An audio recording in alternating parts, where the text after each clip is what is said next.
बार्शी धाराशिव मार्गावर रस्त्याच्या मध्यभागी उभा असलेल्या ऊसाच्या ट्रॉलीला पाठीमागून दुचाकीची जोरदार धडक बसली। या अपघातात दुचाकीवरील एक जण गंभीर जखमी होऊन उपचारापूर्वीच त्याचा मृत्यू झाला, तर एक जण जखमी झाला आहे।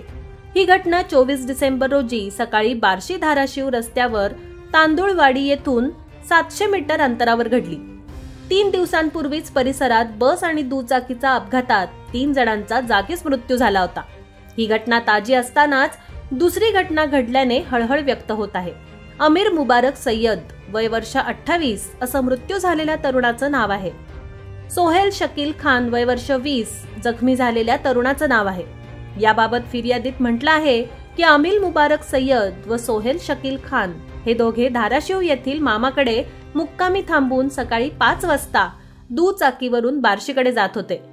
तांदुळवाडीपासून 700 मीटर अंतरावर आले असता रस्त्याच्या मध्यभागी ऊसाने भरलेल्या ट्रॅक्टरच्या पाठीमागील ट्रॉलीला पाठीमागून त्याच्या दुचाकीची जोरदार धडक बसली।